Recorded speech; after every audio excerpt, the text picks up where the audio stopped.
G'day, you're listening to the Big Breakdown podcast with Kris Stafford and Harrison Marshall. Take it away, fellas.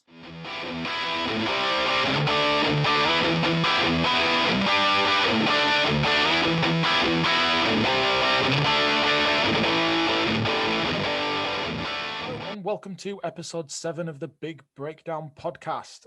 Just want to start this episode, first of all, by thanking everyone who's commented on last week's episodes with Steve. We've been blown away by the feedback that we've had from it, especially on Steve's chair.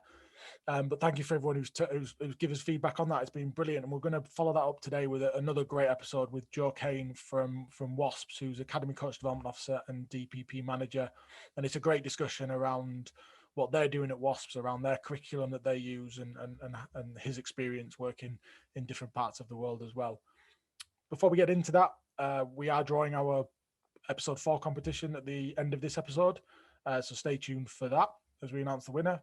And we actually have an exciting competition to announce moving forward. We've teamed up with Canterbury for a Ready for Rugby, Return for Rugby giveaway. So make sure you please listen to the end of the episode for this to find out more details about that.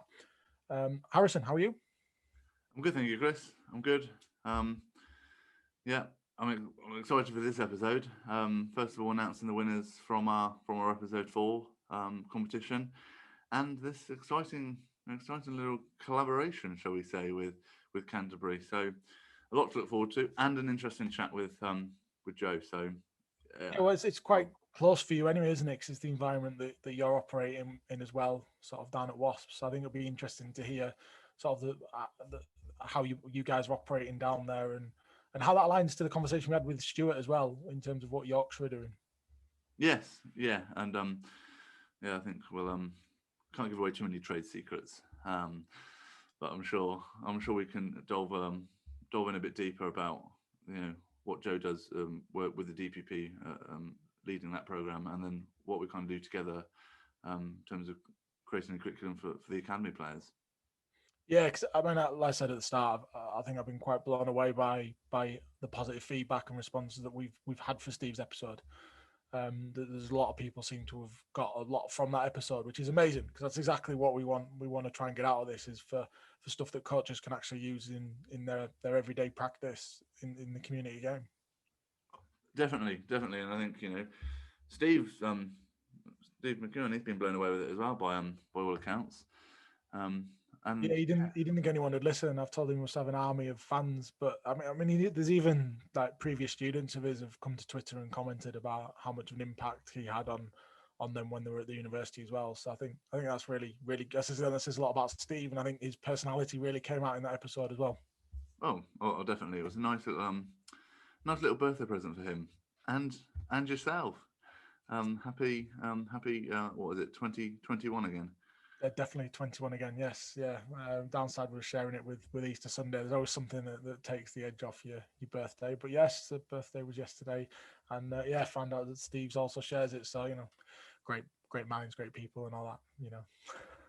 Yeah, not just sharing it with the two of you, and it was a good present. So thank you very much for commenting and giving such a wonderful response to episode 6. Yeah, should we get started with Joe? 5 years stint playing at Leicester Tigers, Joe retired through injury and made the transition into coaching. He coached abroad in Malaysia for 3 years and Belgium for 2 years, and now finds himself with Wasps working with the academy. He's an all-sports enthusiast, big Sunderland Football Club fan, a darts player, tries to play golf and cricket, and is a winning racing greyhound owner. Joe, thanks for joining us. How are you? Thanks, Kris. I'm really good, mate. Thanks for having me on. First podcast I've ever done, so I'm looking forward to it. Harrison's talked it up. Yes, well, it should be. It's just a relaxed chat. That's all it is, just a relaxed chat about coaching. But I'm just going to sort of start off with a different route for because we're really focusing on understanding the how and coaching. I was wondering if you could just quickly outline for us what good coaching looks like for you.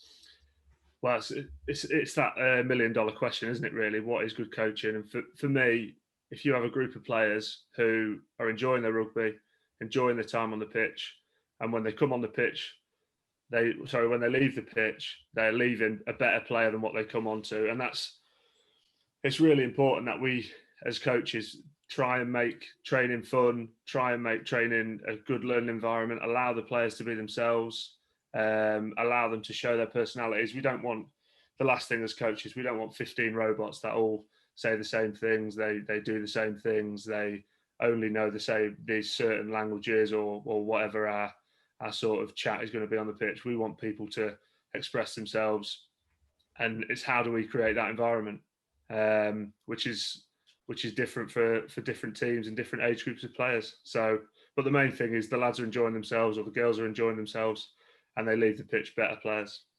I think that's really sort of echoes a lot of the stuff of what we've been speaking about in the previous episodes, sort of understanding the who and the what and the how, and bringing all them together.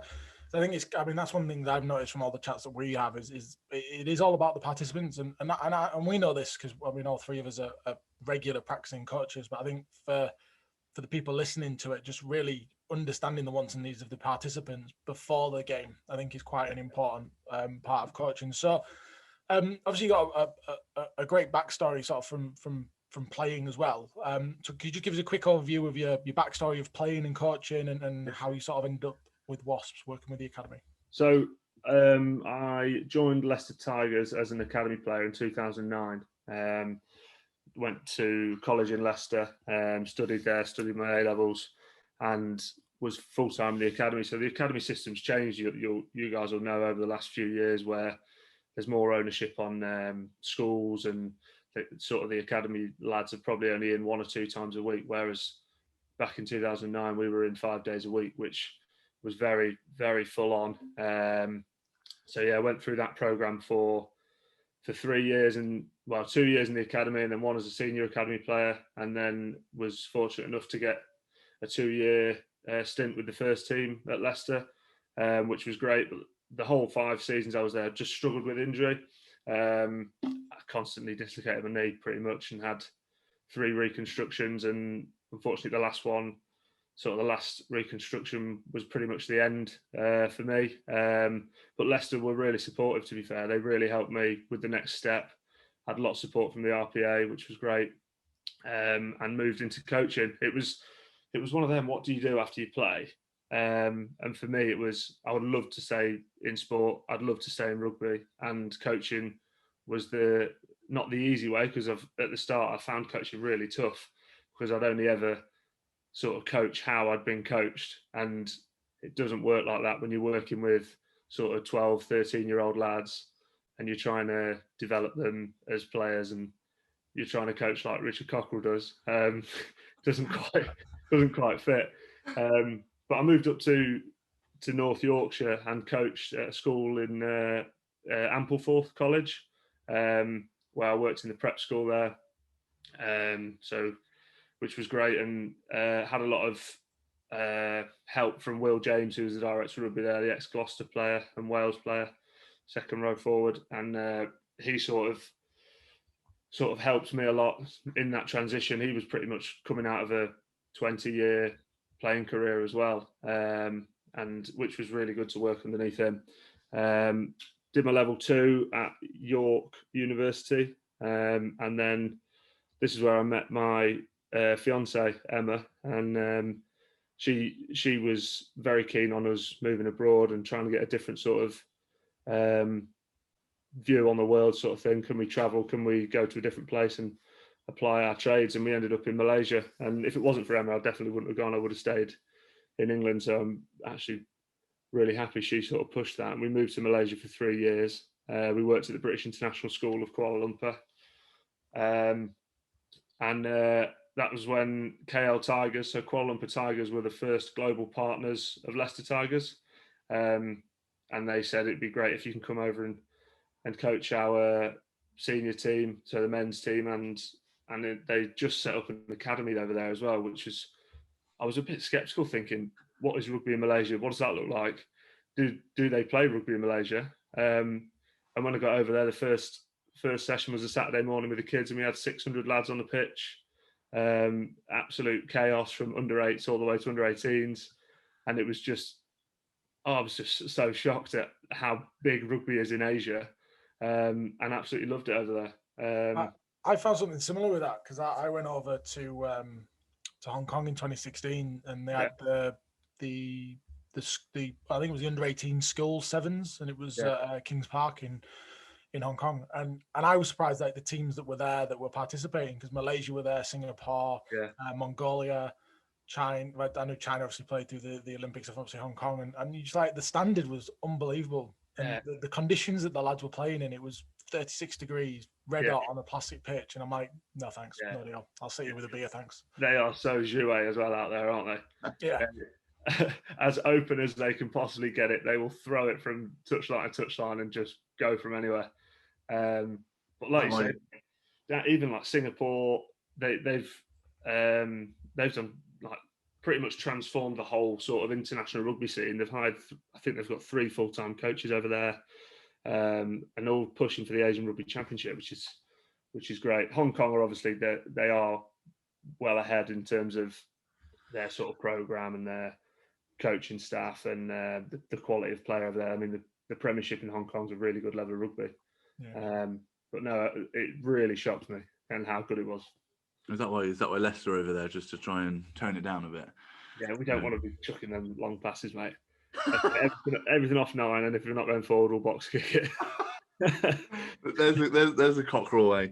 No, it's interesting because I guess it's quite a lot of coaches are similar in some regards into their coaching journey from picking up on you saying that you just applied what you had already experienced through your playing days when you first started out, which I think, Kris and I speaking to a number of coaches, I think that's kind of how we both started as well. And it's interesting how it is a journey to try and shape your own way. We've spoken around the who. How much of a challenge did you find it conversing with and trying to understand the Malaysian culture and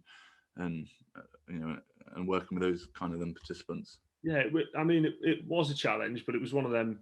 I absolutely loved it because I was completely out of my comfort zone, which made me as a coach actually work harder to be better. And when I was over there for a year, so I was teaching in the school, but that was ranging from year 1 gymnastics up to under 18s rugby, which again, that helped me so much coaching 4, 5, 6-year-old boys and girls how to walk across a bench and do a star jump off it. I mean, sort of, you just take a whole sort of step back and what is important when they come to a PE session? What is important when people come to a rugby session? And it goes back to what does good coaching look like? As long as they're happy and they're safe and they're playing and they're learning, they're getting plenty of touches on the ball, they're getting plenty of opportunities to show what they're about. It doesn't have to just make the job a lot easier when people are enjoying it. But yeah, in terms of the rugby over there, the senior rugby, I was fortunate as well. He's at Ampthill now. Tom Hudson, the fullback, he obviously he's played at Gloucester and he came through the Tigers Academy with myself. He struggled with injury and he was already in Malaysia when I joined. So he took care of the backs and I took care of the forwards, and we sort of shared the head coach role for the first season. And because he'd been out there already, he sort of gave me a heads up. Okay, now this is what it's going to look like. You'll be shocked at the start about how many sort of different opinions people have of rugby over there, because a lot of the Malaysian style of coaching, yes, they want to play a lot, but they're so strict with the lads' fitness. They're so strict with their discipline. It's almost like, you remember the Japanese rugby team in the last World Cup, where they were fitter than everyone else and they were quick and they were disciplined. It was a little bit like that with Malaysian sort of style of coaching. It's very much like, this is the way we play, this is the way we do things. It's very sort of regimented, and we sort of tried to go over there and give the players ownership, which was challenging at the start, but no, I really enjoyed it.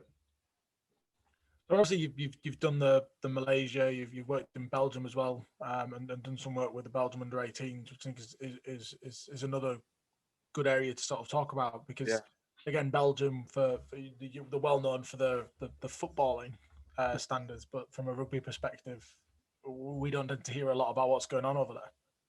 Yeah, so after 3 years in Malaysia, and Dendermonde Rugby Club sort of popped up, and they were another global partner of Leicester. So it sort of made sense. We were and ahhing, do we go back to England? should we go for one more stop off somewhere else? And then we sort of met in the middle with Belgium, and moved over there as head coach. And again, it was what does Belgium rugby look like? We'd seen sort of Malaysia. What does Belgium rugby look like? And again, first training session down there, we had 104 players at a seniors training session. They've got 4 full-size rugby pitches with a 4G, brand new clubhouse, full gym. I was just, this is better than sort of some National One Championship setups in terms of the facilities. And what's the rugby going to be like? And the rugby in Belgium, I normally describe it as sort of going back 30 years in England. And it's sort of who's got the biggest type 5 set of forwards, and we're going to maul and we're going to scrum and we're going to pick and go. And if it doesn't work, we're going to pick and go some more. And it was just, it was almost like watching rugby 30, 40 years ago. I can see why Leicester went there then. Yeah, that's it, mate. Absolutely loved it. I think they must have targeted that. But so the competition they play over there is split across Belgium and the Netherlands. So the top 4 teams in Belgium and the top 4 teams in Holland play against each other in like group stages and then knockouts. And obviously there's the national competition, just the Belgian clubs and just the Holland clubs as well. And with Dendermonde, we won the Belgian Cup, which is a knockout cup in the first season we were there. And then we lost in the semi-finals to the eventual winners in the first season. And then when it came to the end of the first season, that's when the Belgium under-18s head coach job came up. And it was perfect because them boys, they train once a week. So they train on a Wednesday afternoon, and it fit in perfectly with the Dendermonde schedule as well. So that worked. But what amazed me with the Belgium under-18s is that they will play in 3 different languages. So half of Belgium is Dutch speaking, half of Belgium is French speaking, and you've got an English coach who doesn't really speak either. And it's like, how do we overcome that challenge? The backs coach was French, and he spoke English and French, didn't speak much Flemish, and that was amazing because the boys, this was one thing. How do we integrate this team if they don't speak the same language? And you've got, say your 10 speaks French, but your 12 is from Flanders, doesn't speak French, and almost not refuses to speak French, but they don't want to be shown up, and there's a little bit of rivalry between the French speakers and the Dutch speakers over there. And there was one lad who is at the Langley School now, actually on a rugby scholarship at 10. He was Rwandese, so he spoke Rwandese, English, French, Dutch, and German, and as a 10 could switch between the 3 languages as he was playing. And as a coach, you're like, wow, that is seriously impressive. It's hard enough for a 17-year-old lad to just speak English, but then it was amazing. So that was great with the Belgium under-18s. Yeah, I loved it. So what kind of, you've got any examples of what you did to try and bring them 2 together? And did you do it with your best Steve McLaren Dutch accent? No, well, people you say they reckon I've got a bit of an accent or whatever, and they said when I'm speaking to the Flemish, you almost put more of an English accent on because you're so proud of being English. But with the integration with the lads at the start, we had a residential training camp in Holland. We went to Amsterdam, and we had the lads for 5 days straight. And this was for us a perfect opportunity to integrate them before we play in the European Championships. And how do we do that? So yeah, you want to focus on what style of rugby do you want to play? How do you want to play it? But how do you get 2 sets of lads who speak 2 different languages to play together and make that work? And we did a talent show on the first night of the training camp. Belgium's Got Talent, hosted by myself, which was pretty funny. And basically the lads were joined up, 1 Dutch speaker and 1 French speaker. They were together and they had to perform together and do whatever. And this was when bottle flipping was a big thing. And the lads, I don't know, they were bottle flipping, they were dancing, they were singing. I think there was one lad was doing, you know, when they have like nunchucks, the Chinese nunchucks, but he had 2 pool cues going. It was unbelievable, and it really was great. And for the rest of them 5 days, all the lads would do is just chat. Oh, do you remember when so and so made a fool out of himself when he did this? And they sort of, it just brought the group together, and it was really good. And for the rest of the year, we sort of pushed on. Unfortunately, the European Championships was cancelled because of COVID. It was meant to be in Russia as well, so we were 2 weeks before we were going to Russia, and unfortunately the competition got cancelled, which was such a shame. But yeah, the boys were looking good as well. We just beat Holland in a warm-up game, and you'd love it, Harrison, mate. Last minute driving maul in the corner, absolute scenes on the touchline. It was brilliant. But yeah, unfortunately that competition got cancelled. The perfect game. Game. Cold, wet, rainy night on a Wednesday it was. Floodlights really dark, and we just popped over in the corner. Brilliant. I think it's great listening to the different environments that you've worked in, and covering some really good stories there, especially that bit there about how you brought them together. I think if we sort of just move that on to talking about how of these different environments. So obviously you started at Leicester, and like you say, there was a set way of sort of doing things coming through the academy, and then in sort of into the first team. Then how have all these different environments helped shape your general understanding of the game? And have you got any examples of how that's changed as you move through them?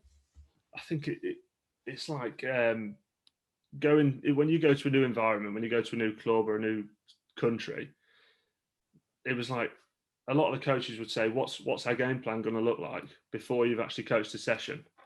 And it's no point in I would say to them, there's no point in me sending you a game plan revolving around a big scrum and a dominant driving line out or whatever, and then you get there and your tight head props 70 kilos.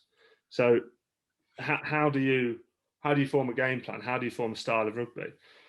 So it was pretty much sort of like trial and error with us in whatever environment we've been in. Whereas what suits your players, and it's all well and good you coming up with a game plan, but what do the players want to play? What style of rugby do the players want?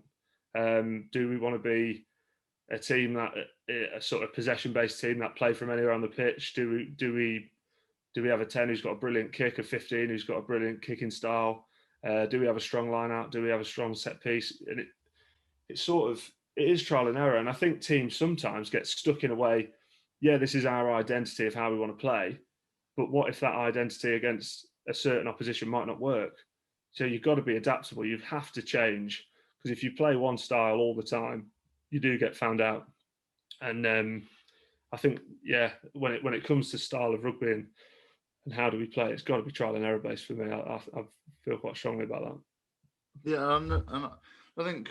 Well, I mean, we've discussed it on episode 4 in terms of how Kris and I created our what we want to coach, and actually it does very very much depend on the players that you've got. A 70 kilo tight head is never gonna win you a dominant scrum, unless he's under 13s. Then you get him in there. But no, so I think that the trial and error it's an interesting concept with that. How have you, in terms of your experiences? I mean, you don't have to. We can brush over it if you want. But have you got like examples of where you've reflected and you think, well, I kind of got that totally wrong there. Yeah, there was a good example in Belgium. Actually, we were playing away at a team called Soigny, who are in the French-speaking part, and their pitch is known for being an absolute bog, and it was on a hill as well. If you're playing uphill, it's almost impossible to see. It's almost like at Bedford, where the Bedford pitch, but times that hill by about 10 and just throw litres and litres of water on the pitch. It's an absolute bog. And I based our game plan around playing off 9 and trying to win that, be dominant up front sort of thing. And we got so stuck in that this is the plan, this is what we're going to do. And Soigny defended against us, and we couldn't go forward. And whenever Soigny got the ball, they were playing with it. And because the pitch was so heavy, if you could get 2 passes away, defenders couldn't struggle to change direction.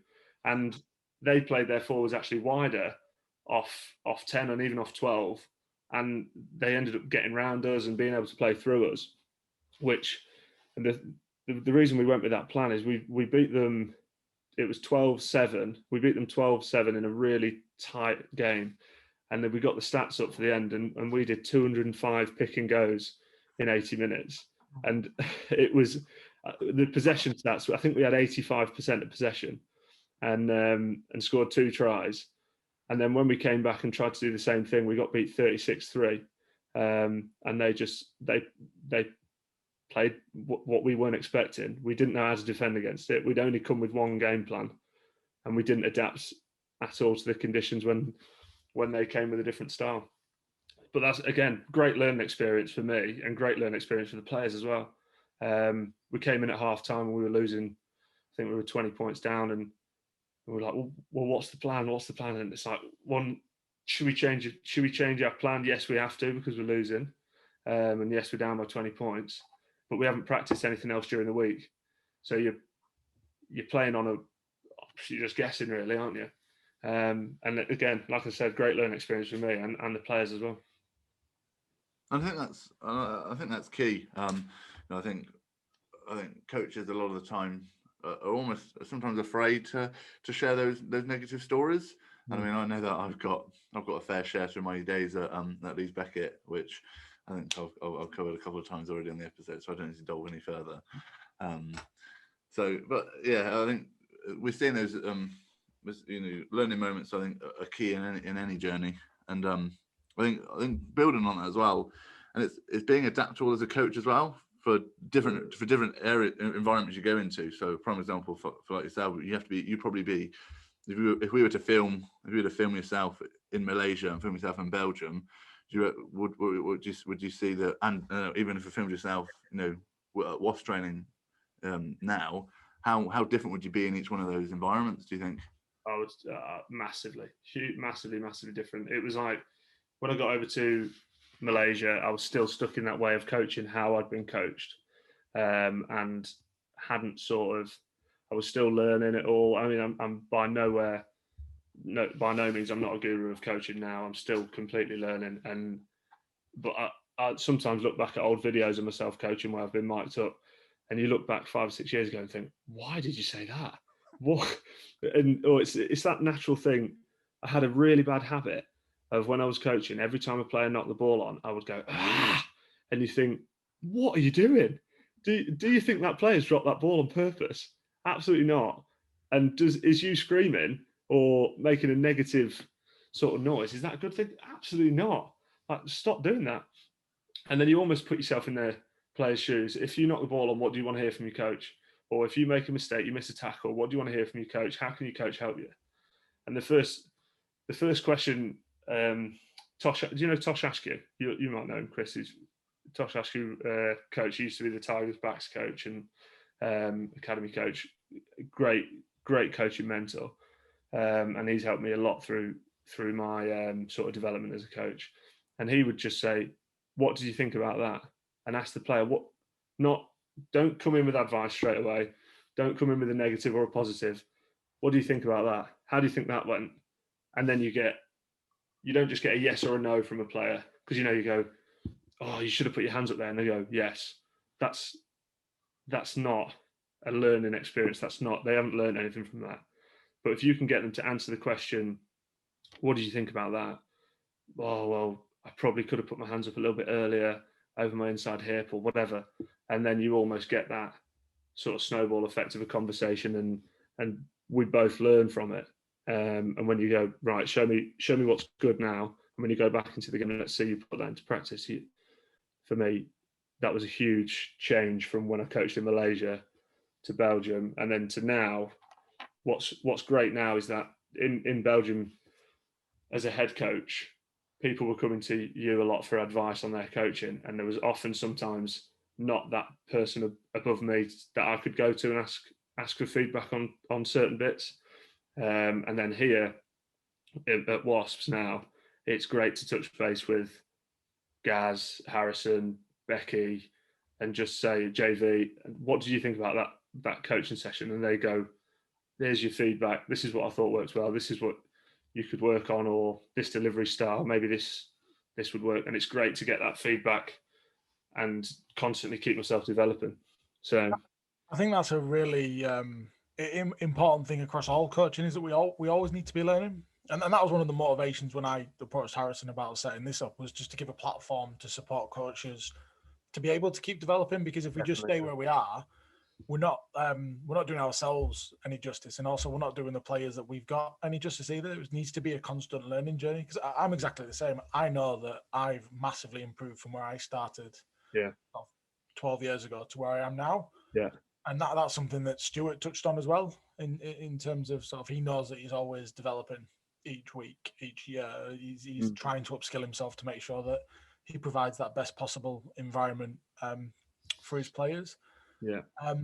I think what you covered there around the questioning is very similar to stuff that Steve spoke about last week, of sort of asking the players of what they've seen, because only them, they can give you that answer really, in terms of what was in that sight, a line of sight. Because wherever you're stood as a coach, whether it's on the sideline, whether it's behind the attack or defence, you're still not actually seeing the proper picture that the player has seen. Yeah. And that has effectively made the judgment in their mind of what they want to do as part of the decision-making process. So by getting that information from them, encouraging them to reflect, which is a learning moment for them anyway, and it gives you more high-quality information as to why they made that decision. Definitely. It's so important when you're coaching, is to ask what they saw, like you said. I mean, if they come back to you and say, well, I don't know what I saw, then maybe that's the scanning process and how early you can scan as a defender or an attacker. What picture did you see which made you make that decision? Absolutely true. I think as well, this is one, as a coach, where do you stand when you're coaching a session? When you're coaching, say you're focusing on your attack, where should you stand? Should you be stood on the touchline? Should you be stood behind the posts? I don't know. What do you guys think? If you're coaching attack, or say, Harrison, you were in charge of defence of a session, they're playing 15 on 15. Where would you stand to give you a best view of the defence? I think for me, for defence, I usually tend to stand behind, and then try and not just stand directly in the middle of the pitch behind, but try and vary where I do in behind, just so I'm just trying to pick up as many different. Try and pick up their eyesights and what they potentially could be seeing as well. Yeah. I think for a coach, that's probably the hardest thing to do, is break through into looking through their lens. Yeah. Because I think most of us coaches will like to back our own tactical understanding of the game, but we don't know what's going through that lad's head. Yeah. So I think where you stand, and I think for me, in behind in defence, just means that I can get a good overall picture. Yeah. And actually, when I do go and ask them, what did you see? We can have that discussion, because I've got that shared similar experience. It's a big thing that I've mentioned when I've done coach ed for the RFU as well, on the old level 2 and now the England Rugby Coaching Award. It's just that ability to move around as a coach so that you've got the best possible view. Because when you first start out, it's as if the touchline has a magnet, and every coach is sort of pushed towards that magnet, and they never leave it. They just sort of stand there and watch. And then that's, I think, when you become guilty of becoming a fun facilitator rather than actually coach, because you don't get that proper picture of what's going on. The other one, I think as well, Andrea Mazzi made this clear to us, was if you've got, say, 4 coaches at a coaching session, or 3 or 4 coaches, if they stand on the pitch and are actually on the pitch, like 10 metres behind the defence line, 10 metres behind the attacking line, the players are seeing a different picture there. They may not get an opportunity to identify the space because the coach is in the way.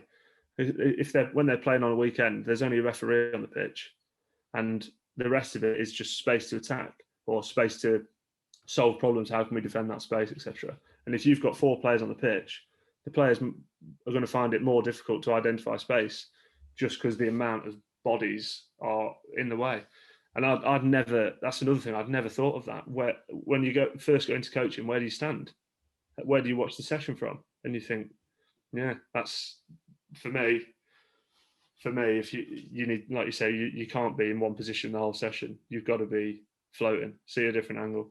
So I think to start with, they're worried that they're going to get in the way. But I'll never forget when Stuart Lancaster came and did a session at West Park, and he did one of his defence sessions, and he never stopped running.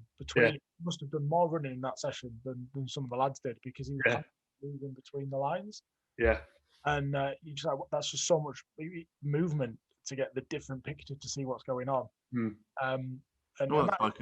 That's like Joe's work rate in a session. We can I'm sure we can overlay some clips here where he's outpacing some of our lads. I mean, I'm not a natural runner. I was refereeing the other week. One of the lads made a break, and it was like a flashback to 2009. Like I took the handbrake off, and I absolutely flew on the inside support and outpaced a couple of our lads. And I've clipped it up. I'm just waiting to send it into the players group as and when someone gives me a bit of stick, and I'll just fire that in. But Harrison's refereeing tonight, so I'll be on the side heckling Harrison as well as coaching. Be like a lighthouse referee and just stood in the middle. That's it. So I think what would be quite interesting is we had Steve on last week from Leeds Beckett, just talking about the principles of building a curriculum. And obviously you're working within that academy environment at Wasps, sort of running the DPP program.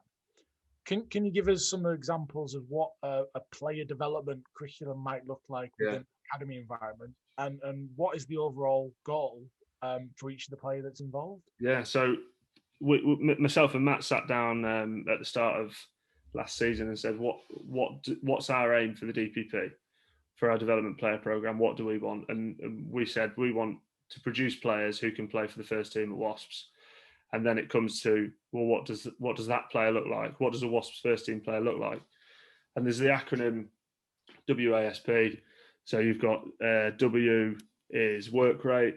Does this player work hard? So it's almost like a checklist. Does this player work hard? A, does he have the application? Does he apply himself in training? Does he apply himself off the pitch as well? S, does he have the skill set to be a Wasps first team player? And does he have our physical potential to be a Wasps rugby player? And then if you're evolving your curriculum to find players who fit that criteria, how do you do that? So this year is the first year we've sort of joined up with the county program as well, which in terms of when we're IDing talent or giving players opportunities to show what they can do, we said if you're training once a fortnight, that might not be an opportunity for certain players to showcase how good they are. So we've got to give these guys game opportunities and playing opportunities. So joining the county program, that allows us to do that, which has worked really well. And it's something that next season, so excited about, because the players are going to not only train with the DPP, but they're going to get playing opportunities. So what does an actual DPP rugby session look like? So that we're normally in groups of between 30 and 35 players at a session. There's a lead coach with 2 support coaches with each group, which is great. That's such a luxury to have.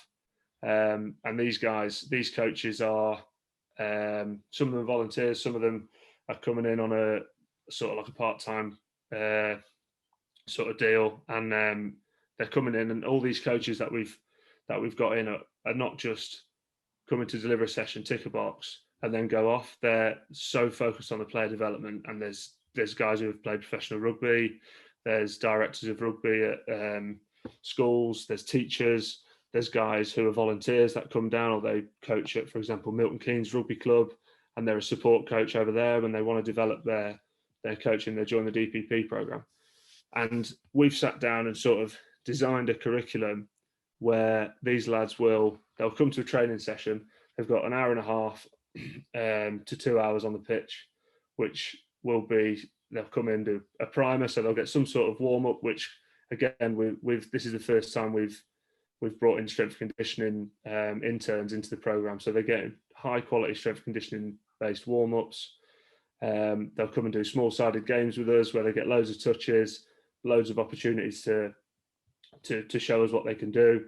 Then we go into sort of game skills, flip between the two.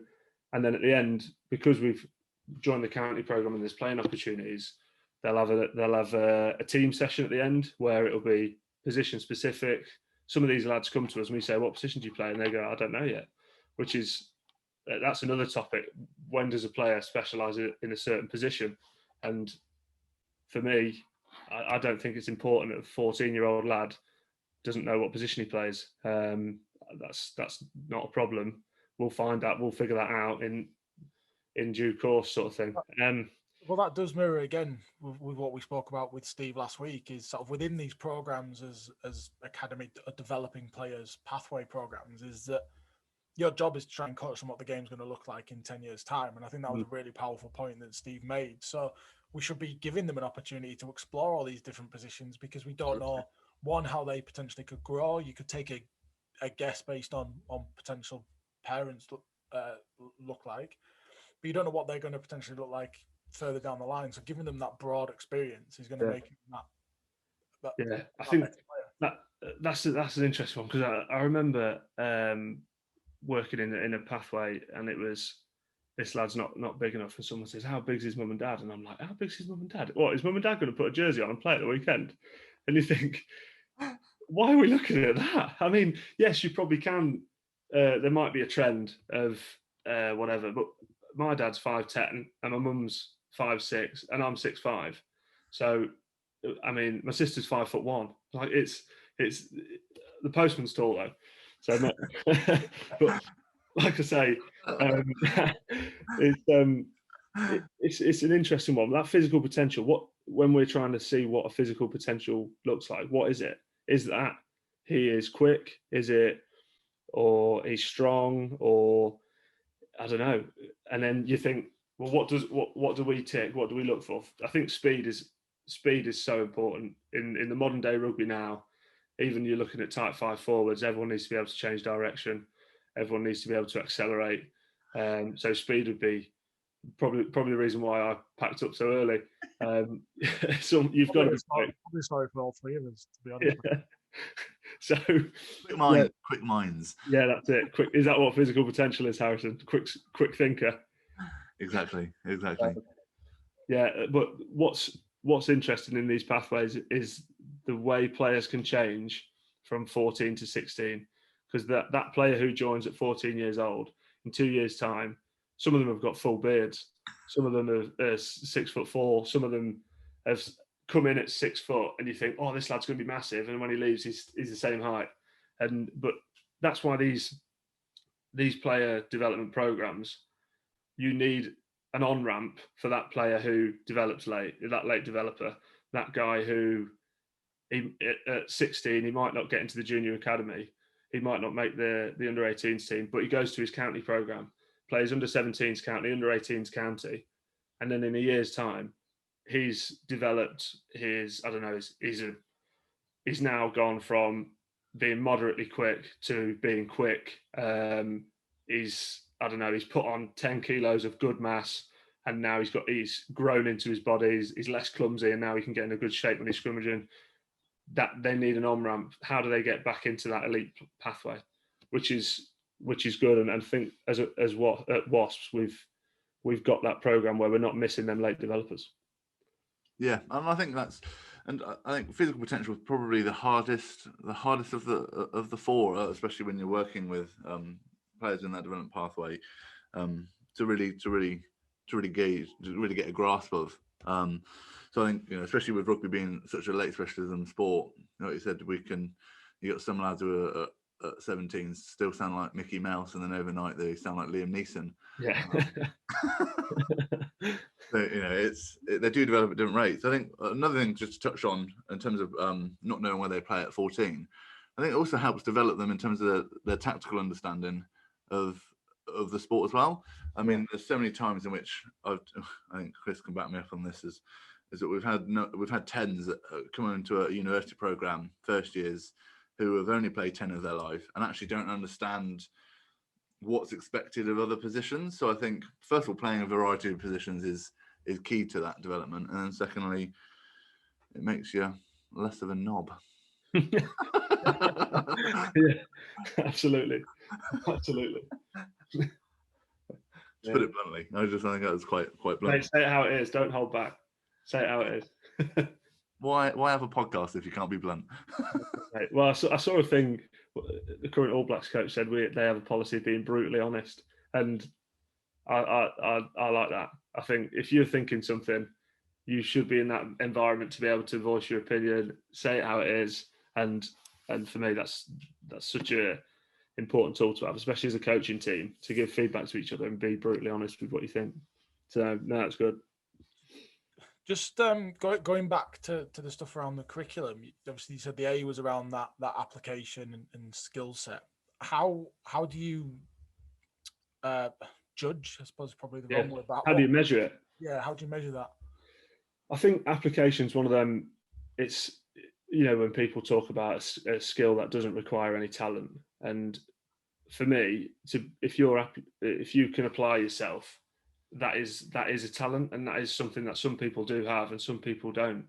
It's the sort of, people talk about the unseen work, and a lot of that is through application. There's guys who, what does application look like? It's applying yourself to that drill, to that game, to be coachable. And if you're applying yourself, you're 100% involved in the session. You are interacting with players, interacting with coaches.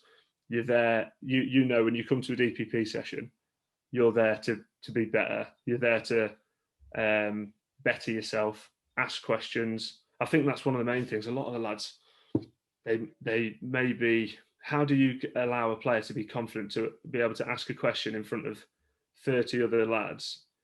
How does he go, actually, I'm not sure about this. Can you just talk me through this, this, and this? Because a lot of them will think, oh no, my teammates are going to think I'm daft here, or they don't think I understand the drill, or I don't understand rugby in general. But we've got to be able to get that environment to such a learning environment to allow players to voice their opinions and ask questions and not be worried about making mistakes. And for me, that's application. That's applying yourself in the session. That's throwing yourself into this drill, this game block, this skill set, and having that, like I say, that application to want to get better. That's what I would say. Yeah, I think that's very much an important tool. So I think it's good that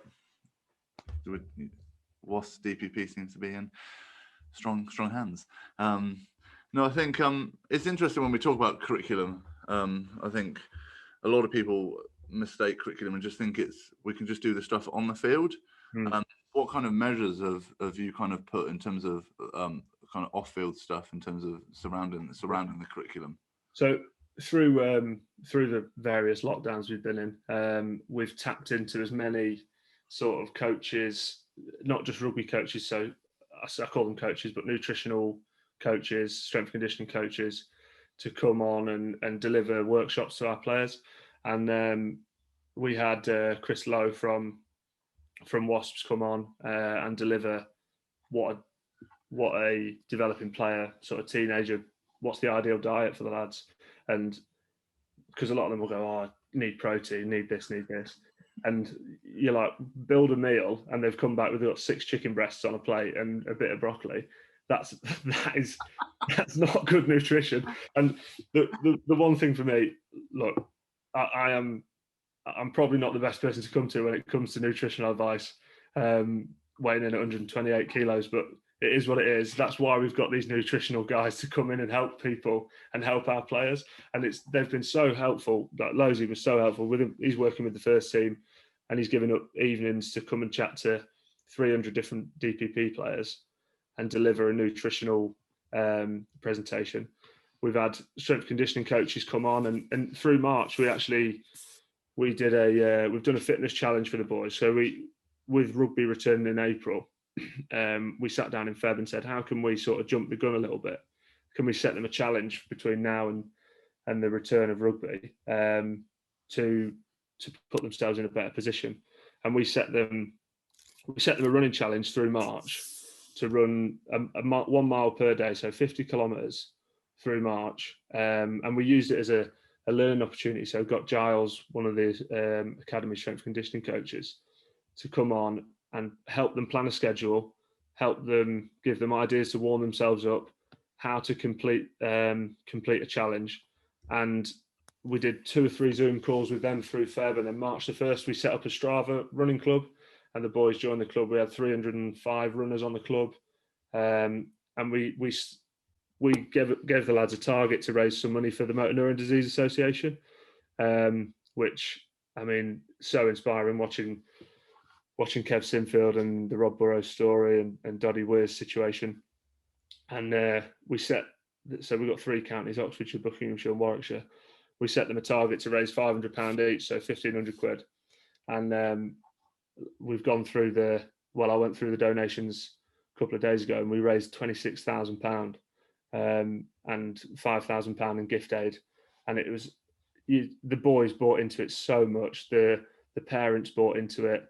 The other DPP coaches, you see like pictures of them running up and down the streets in their Wasps kit, in their Milton Keynes kit, in their Aylesbury kit, and it's brilliant. And I'm so proud of that, raising that amount of money for such a good cause. And that's something, like, I think it'd be great to, if we go into lockdown number 4 or whatever that's going to be, we could even we'll have to set them a new fitness challenge. But no, that's something as a DPP we're really proud of.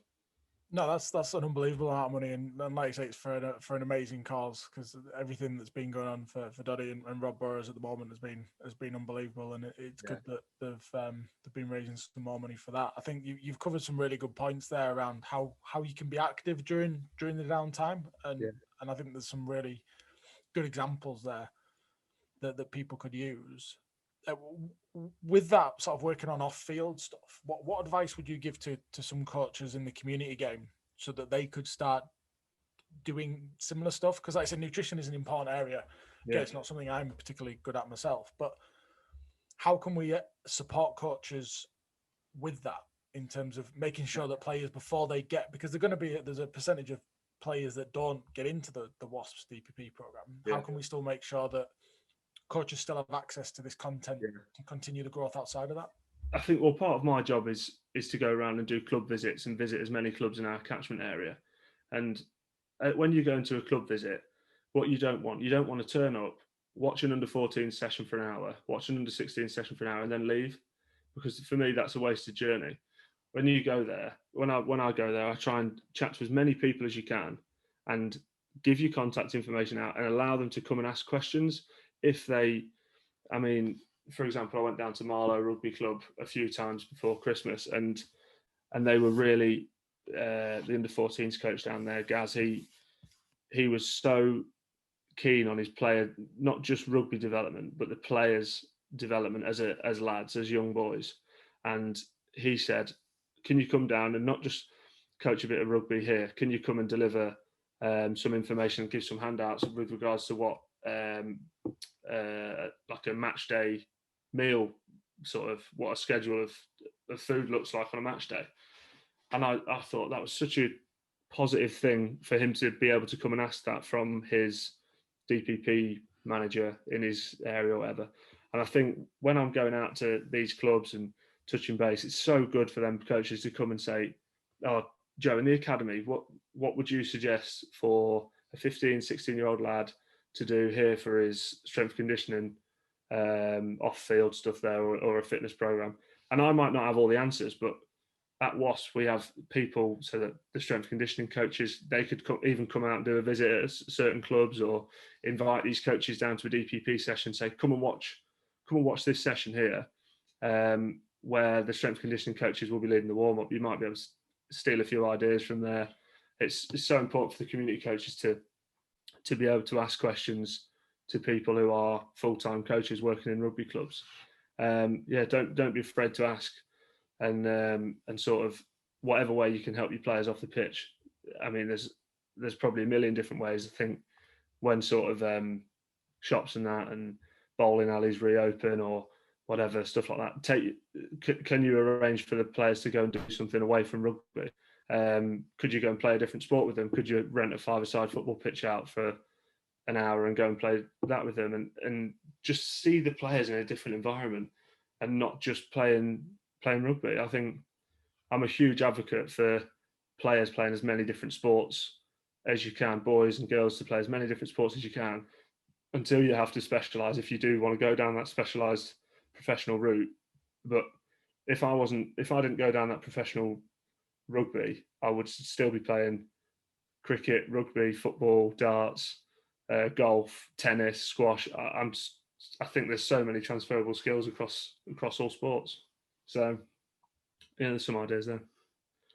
No, and I think that's really it's knowing the people. I think sometimes to go and ask, but it's like having that confidence to go and ask, because as coaches, like we sort of alluded to earlier, especially in the age grade stuff, we want to be encouraging them to develop as people as well as rugby players, and that off-field stuff I think is a key part of that. Absolutely. I mean, that's one thing. Is sometimes when you go to a rugby club and you've got your Wasps tracksuit on, and you might not come across, you might think you're being really approachable and chatting to people, but it might be quite intimidating for someone to come up to someone in the sort of like in the industry or whatever, in the business with your full Wasps kit on, and you might look intimidating. And I am not intimidating. It's like, how do you make that? How do you allow coaches to be comfortable to come and ask?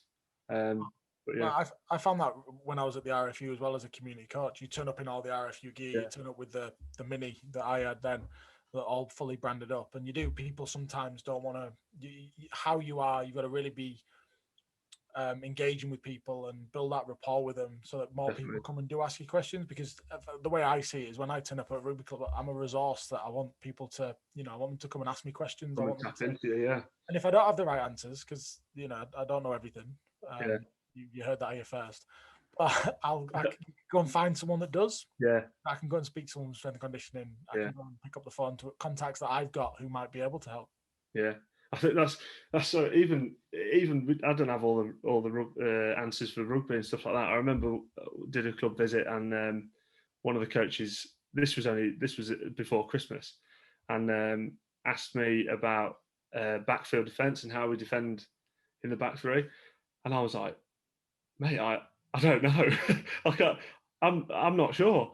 But what we've done is basically all I knew was a classic pendulum defence, which is what we used at Leicester. But I didn't actually know the ins and outs of it. I could figure out how to defend that space, how to put players there.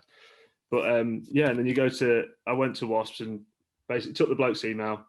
I said, ping over a couple of questions, mate, and I'll go and speak to, and it was Andrea Mazzi, go and speak to him. And then I remember, Harrison, we had a chat about it just before an academy session. You might not even notice I was asking you questions about it, but just speak to people, ask them questions about rugby, because, mate, sometimes you think, I don't know the answer to that. How do you launch a starter play off a scrum? And I'm like, I don't know. I could help you how to win the scrum. I could help you how to get the ball to number 8's feet and be ready to launch, but sometimes you don't have all the answers, do you? So no, and I think, and actually, I remember there's a good program on Amazon Prime. I don't know if many people have heard it. It's called All or Nothing, and they did the Manchester City special, and Pep Guardiola was on there, and even he said sometimes as a coach, you just don't know the answers. Yeah, and I have to go and either you got a choice. You either bluff it. If it's not to do with coaching, you can bluff it and offer some advice, or you trust your coaching team that you work with. Yeah. And that's I guess people are more fortunate than others in terms of obviously you've got a very knowledgeable coaching team around you. But yeah, not being afraid to ask. Yeah. Not being afraid. Because absolutely help each other out. Yeah. I think, have you seen the comparisons between Pep Guardiola and Neil Warnock? Have you seen them? So Neil Warnock, the Sheffield United, ex-Sheffield United, he's currently at Borough now, football manager, and he is as straight as they come. He will tell you exactly what he's thinking. You've got Pep Guardiola walking around the changing room, shaking each other's hands, even kissing the players on the cheeks, whatever, very sort of European. Then you've got Warnock who'll walk in and go, like, how's it going? Nickname for every player.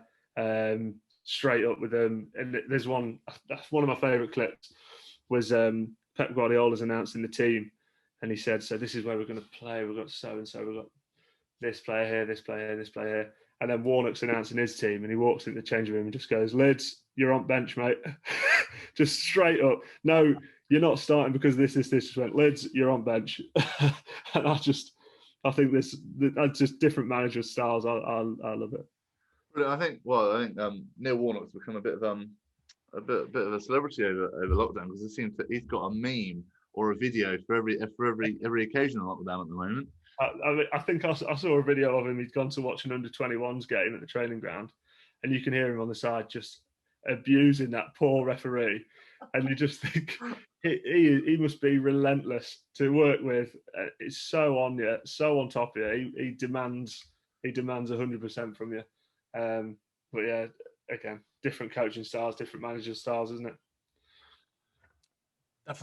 Definitely. Joe, thank you for agreeing to come on today. I think there's been a lot of content there that will help coaches in terms of what they can start thinking about applying and the utilising maybe stuff like the anagram that you've used from Wasps there as well. I think it's really helpful.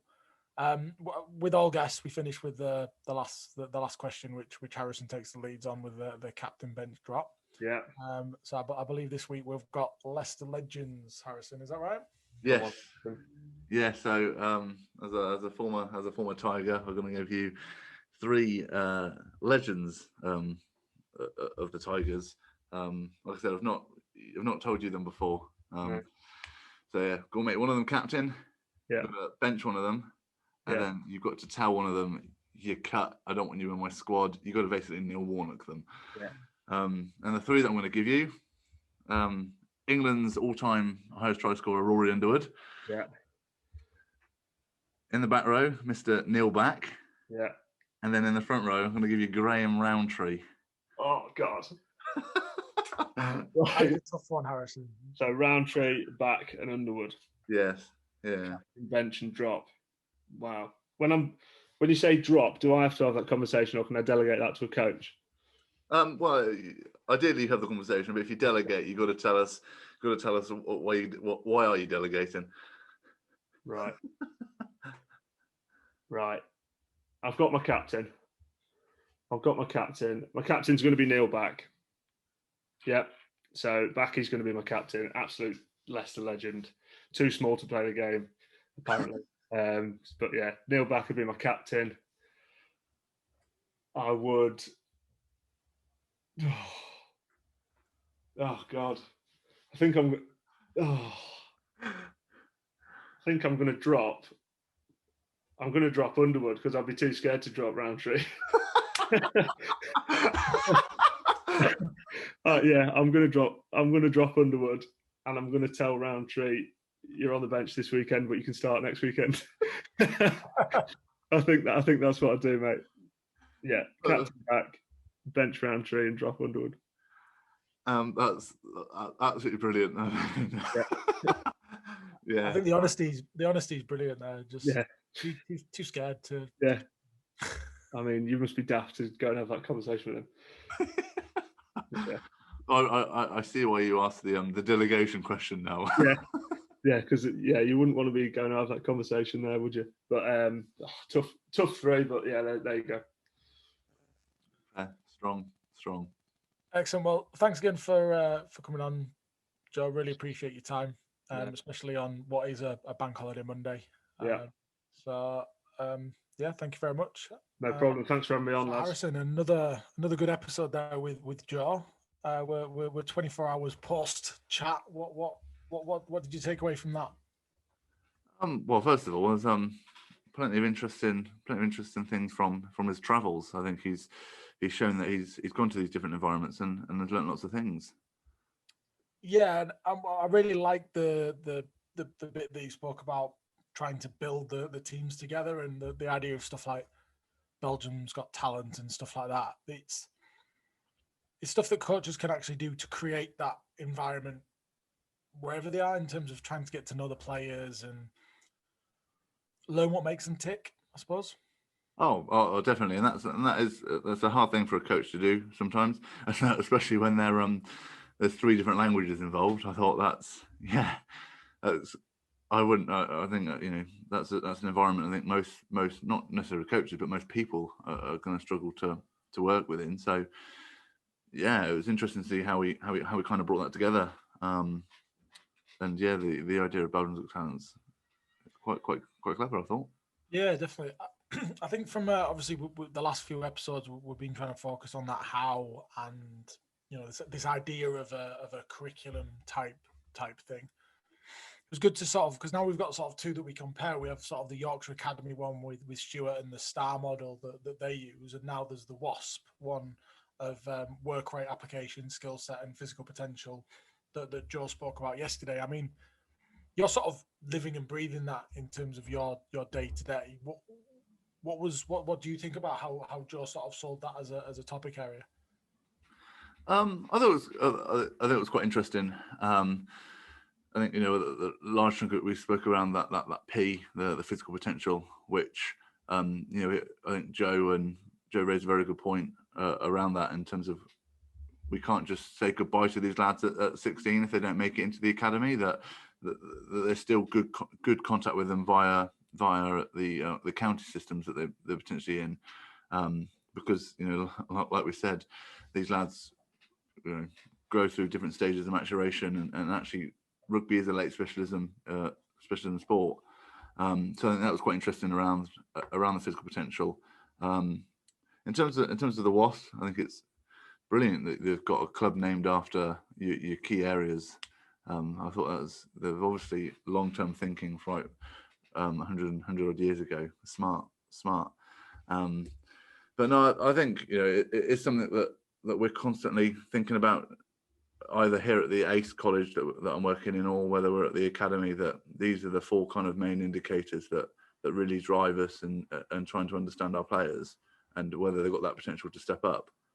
What I really liked was that there was a clear goal associated with it, that they feel that the aim of the DPP program is to produce future stars for Wasps first team. That is the goal of how they see the DPP program, and that within each of them elements is a key characteristic that they're looking from the players, which I gives coaches within the community game something that they can build their players towards as well, because they know what the expectation is around what is expected of the players. Oh, and definitely, and I think the other thing that really kind of stood out was the work with the other community coaches, in terms of this is we don't just want to upskill the players here. We want to upskill the coaches as well. So because those coaches have got more contact time with the players than what the DPP coaches do.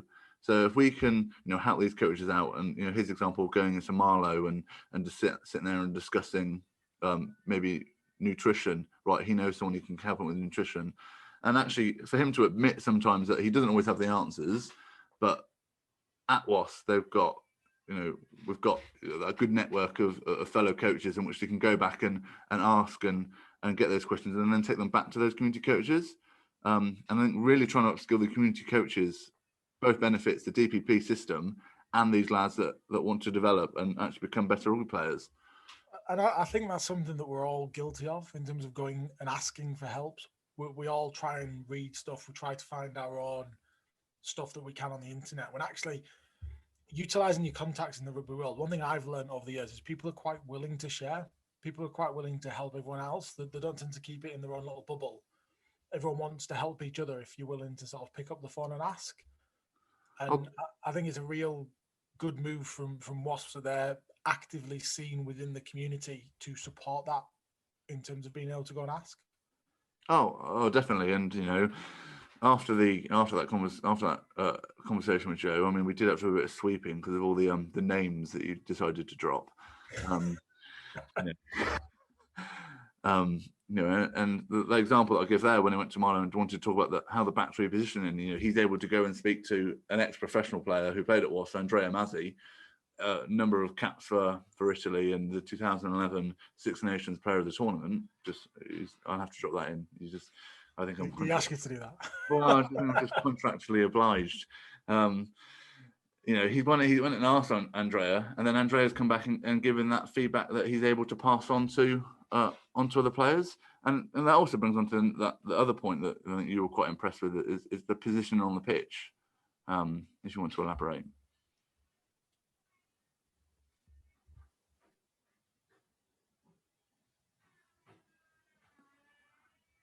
Nuts. Position on the pitch. Position on the pitch. Yeah, if you just want to elaborate. You were impressed at the discussion around where coaches meant to stand on the pitch. Oh, yeah. So I'll go again. So if you'd just like to elaborate. Yeah, just around. It's something that we've not really spoken about around actual what we do on the coaching field, but viewing from different points and how we move around as coaches on the field and trying to get that best view of why has a player made this decision. Because Joe touched on the point that a player doesn't deliberately go out to ruin your session and drop a ball. That when you turn up to a session, that is not their number one focus. I know what I'm going to do. I'm going to annoy Harrison as much as I can today and drop a ball. It's just, well, some might. I don't know what the players like in your environment now, but definitely I know a few lads at Beckett that might have done that. But players don't intentionally do that. So they've either seen something or not processed something. And if you just stood on the sideline, you don't get to see properly that image of what the player's seen that shaped the decision to do what they've done, and not necessarily drop the ball, but the certain pass they might have made, whether they've missed the overlap and taken into contact. We need to be sort of coaching and asking them questions. Well, what have you seen and why has that then contribute to that outcome? And then we can talk about maybe what we've seen, and that's when they take that as that learning moment.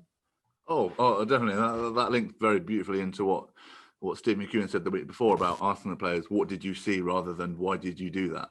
And if we're able to move around the pitch and actually try and get an understanding of what they're seeing and what we can pick up as well, it's just going to provide that feedback and those learning moments, like you said, during the reflection sessions or reflection moments. Definitely, and I think that then brings on another topic, which I think we probably need a whole new other episode to, is how then you work as a group of coaches and that co-coaching model about how you can make that